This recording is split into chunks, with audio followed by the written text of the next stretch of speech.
सोच कर देखिए, इस अनंत ब्रह्मांड के अंधेरे में एक ऐसी शक्ति है जिसका असर सीधे हमारे कर्म और समय पर होता है। एक ऐसी शक्ति जिसे अक्सर बहुत ज्यादा गलत समझा जाता है। तो चलिए आज शनिदेव के रहस्य को समझने की एक कोशिश करते हैं, उस ब्रह्मांडीय शिक्षक को जानने की। ये एक लाइन, ये विचार शनिदेव के बारे में हमारी सारी धारणाओं को जैसे चुनौती दे देता है ना? ये सजा और सुधार के बीच का एक बहुत बड़ा फर्क बताता है और हमें उनके प्रभाव को एक बिल्कुल नई और शायद ज्यादा गहरी नजर से देखने पर मजबूर करता है। लेकिन फिर सवाल तो वही है, अगर वो एक शिक्षक हैं, तो फिर ये डर क्यों है? शनि का नाम सुनते ही अक्सर मन में एक अनजाना सा डर क्यों बैठ जाता है? आखिर इस डर की जड़ें कहाँ हैं? कहानियों में या हमारे अपने अनुभवों में? और देखिए, ये डर यूं ही नहीं है। शनि के प्रभाव को अक्सर इन चीजों से जोड़ा जाता है: काम में रुकावटें और देरी, पैसे की तंगी, करियर में मुश्किलें और एक तरह का गहरा भावनात्मक बोझ।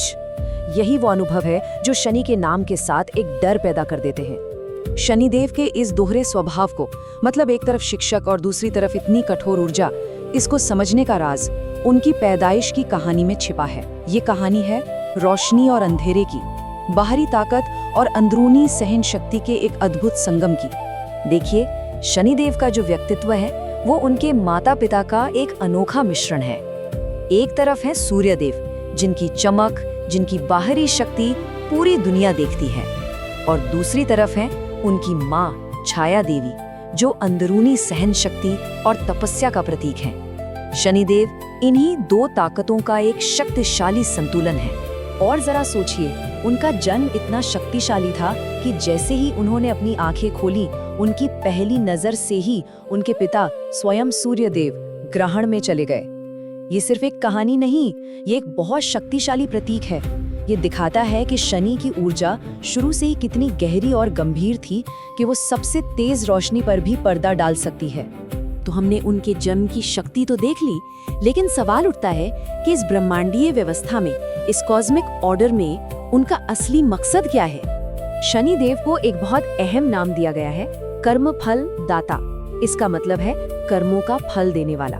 उनका काम सजा देना नहीं, बल्कि नतीजा देना है। हर एक्शन का एक नतीजा होता है, और शनिदेव उसी ब्रह्मांडीय संतुलन के रक्षक हैं। उनका एक और नाम है शनैश्चर, यानी धीमी गति से चलने वाला। ये सिर्फ एक खगोलीय बात नहीं है, इसके पीछे एक आध्यात्मिक सबक भी है। ये हमें सिखाता है कि जिंदगी में जो असली और स्थायी बदलाव होते हैं, वो धीरे धीरे, धैर्य और लगातार कोशिशों से ही आते हैं। अच्छा, ये सब तो ठीक है, लेकिन फिर एक सवाल जो सबके मन में आता है, साढ़े साती का क्या? अगर शनि एक शिक्षक हैं, तो फिर ये इतना मुश्किल दौर क्यों आता है जो जिंदगी को पूरी तरह से हिलाकर रख देता है? ज्योतिष में साढ़े साती को कोई श्राप या अभिशाप नहीं माना जाता। इसे एक कर्मों के ऑडिट की तरह समझ सकते हैं। ये एक ऐसा समय है जब जिंदगी की कमजोर नींव टूट जाती हैं, ताकि उसकी जगह कुछ ज्यादा मजबूत बनाया जा सके। ये शुद्धि और बदलाव का एक बहुत शक्तिशाली दौर है। ये जो 7.5 साल का समय है, ये 3 हिस्सों में बटा होता है, हर हिस्सा लगभग 2.5 साल का। पहला चरण जन्म की चंद्र राशि से ठीक पहले वाली राशि में, दूसरा ठीक उसी के ऊपर, और तीसरा चरण उसके ठीक बाद वाली राशि में होता है। हर चरण जिंदगी के अलग अलग पहलुओं पर असर डालता है और एक तरह से पूरी कर्मिक सफाई करता है। तो फिर इस गहरी प्रक्रिया का सामना कैसे किया जाए?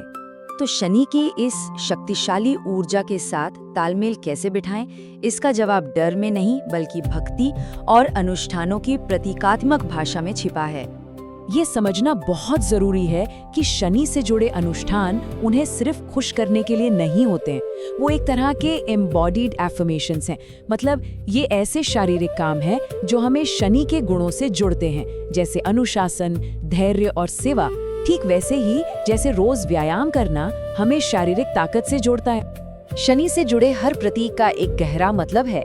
जैसे कौवा वो दृढ़ता का प्रतीक है, लोहा शक्ति और सहन शक्ति का, काले तिल कर्म की शुद्धि को दिखाते हैं, और सरसों का तेल नकारात्मकता को दूर करने के लिए है। जब कोई इन चीजों का दान या इस्तेमाल करता है, तो वो असल में इन गुणों को अपनी जिंदगी में बुला रहा होता है। और फिर आते हैं मंत्र। देखिए, मंत्र सिर्फ कुछ शब्द नहीं है, ये मन के लिए वाइब्रेशनल टूल्स हैं, ध्वनि के उपकरण।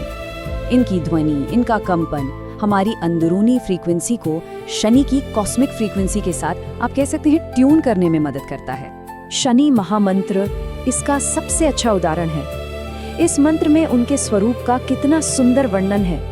नीले बादल की तरह चमकने वाले, सूर्य और छाया के पुत्र। इसका जाप करना सिर्फ शब्दों को दोहराना नहीं है, बल्कि उस ऊर्जा को अपने अंदर महसूस करना है। और मंत्र जाप का भी एक अनुशासित तरीका है।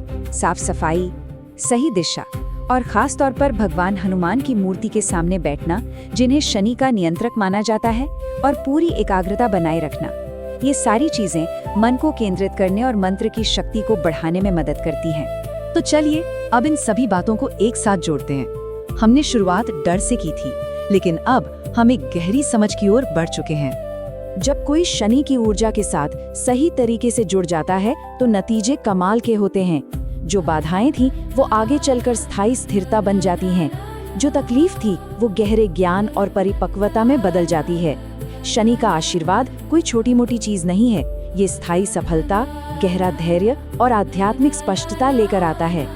तो इस पूरी चर्चा के बाद हम वापस उसी सवाल पर आते हैं जहां से हमने शुरू किया था।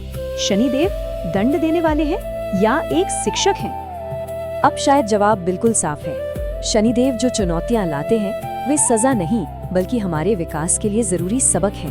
वही तूफान जो एक अहंकारी और कठोर पेड़ को उखाड़ सकता है, वही तूफान एक विनम्र और लचीले साधक के लिए जिंदगी देने वाली बारिश बन जाता है। ये सब कुछ हमारे नजरिए पर निर्भर करता है।